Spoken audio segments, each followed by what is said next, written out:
Hi friends, welcome to our channel. మేమైతే ఈరోజు బెండకాయ ఫ్రై కర్రీ చేయబోతున్నాం. ముందుకైతే బెండకాయలను అయితే కడిగేసుకున్నాం. చూడండి, నీట్గా కడిగి పెట్టుకున్నాం.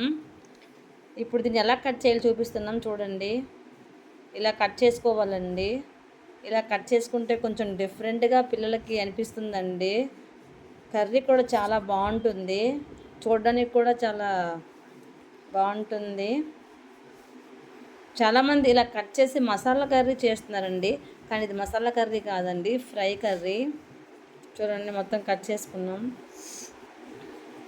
ముందుగా ఒక కడాయి పెట్టుకున్నాం, దానిలో ఆయిల్ కూడా వేసుకున్నాం. చూడండి, కొంచెం ఆయిల్ వీటెక్కాలి.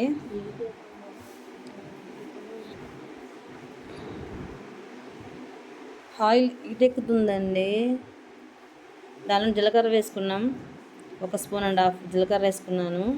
దానిలోనే కొంచెం ఆవాలు కూడా వేసుకున్నాను.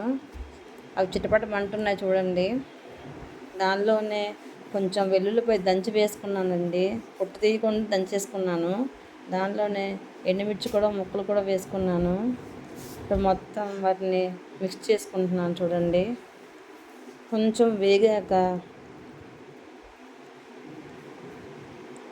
కొంచెం వేగాక దీనిలోనే పొడుగ్గా కట్ చేసి పెట్టుకున్న ఆనియన్స్ ముక్కలను అయితే వేసుకున్నాను. చూడండి ఫ్రెండ్స్, వీటిని కూడా కొంచెం మిక్స్ చేసుకోవాలి.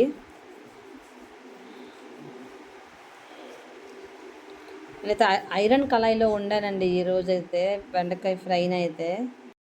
నీటి కరివేపాకు కూడా వేసుకున్నాను. నేనైతే పచ్చిమిర్చి యూజ్ చేయలేదు ఈ ఫ్రై కర్రీకి అయితే. నేనైతే ముందుగానే సాల్ట్ వేసుకుంటానండి.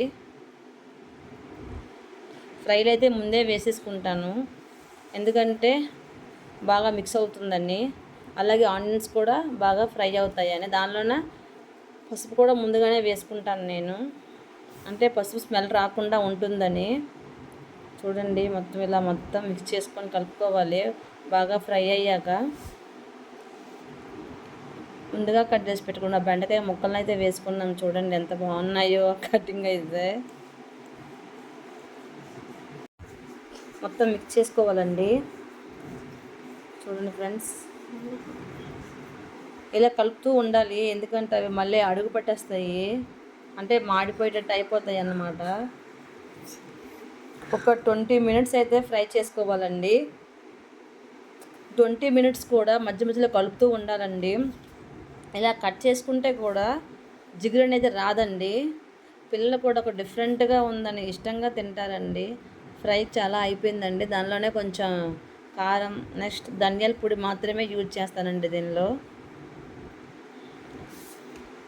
మొత్తం మిక్స్ చేసుకోవాలి. బాగా ఫ్రై అయిపోయాయి. అంతేనండి, సింపుల్ డిష్ అండి, చాలా టేస్టీగా కూడా ఉంటుందండి. Please like and subscribe. Bye bye.